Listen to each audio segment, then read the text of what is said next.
This is Hidden Truth, where we uncover the realities that shape us. Welcome, my first ever guest, to our Hidden Truth podcast. Welcome, ma'am. Thank you for having me. May you please introduce yourself, who you are, where you're from, and we take it from there. Of course. My name is Aisha. I'm from Atlanta. I was born and bred in ATO, Brookhaven to be exact. Let's start from the beginning. What went wrong in this friendship, this situationship that stole your peace? It's complicated. Where do I start? We were friends, like literally sisters, tongue and spit, inseparable. And our friendship seems genuine for years, but now thinking of it, red flags were there, but I couldn't see them at all. And when did things start changing? It was small things, but instead of talking about it, the tension kept growing. And I kept trying to fix it. And the painful part is I thought I was protecting the friendship. I would go out and do nice things for myself, not realizing that what actually makes me happy is slowly turning me into her number one. That was toxic, Aisha. I didn't realize that because I loved her so much.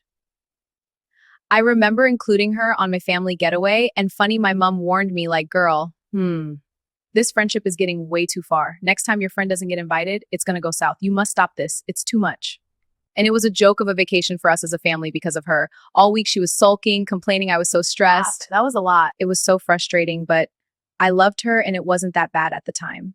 So when did things become worse? Things became worse when I now couldn't sleep well, now replaying conversations. OMG. She will say the most mean things to me and call a joke, oh, I'm too sensitive. But that sucks. I remember how she would pretend to be intoxicated and whine on my then boyfriend. Wow, where was the line? There wasn't. And the moment I broke up with him, she told me I never like him, by the way. Friends are cringe babes. And jealousy in friendships is very dangerous. Yes. Because you don't want to believe that someone close to you could secretly resent you. And at first, you probably ignore it. You keep telling yourself I'm overthinking. But eventually, the patterns become clear. It was sad, though. When the line was clear, I felt like exploding. Yeah, it was a lot. Because it doesn't always look like hate. Sometimes it looks like support. I remember when I purchased my first car. And I called her, but baby girl ignored my calls. And the reason was, why didn't I tell her before purchasing? Apparently, I was supposed to go with her, not my mom.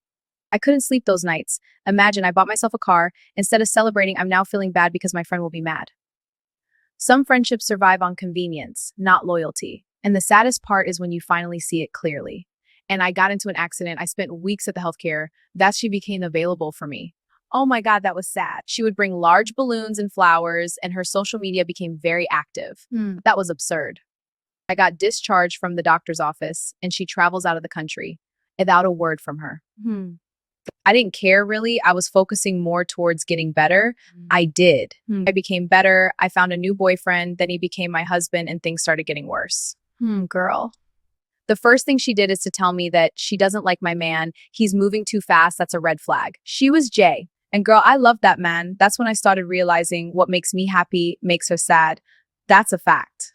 On my 30th birthday, he bought me a car, my first expensive gift. Then she made a very painful comment about it. Oh, baby girl, what if you roll with this car again? And that comment stayed with me for a while.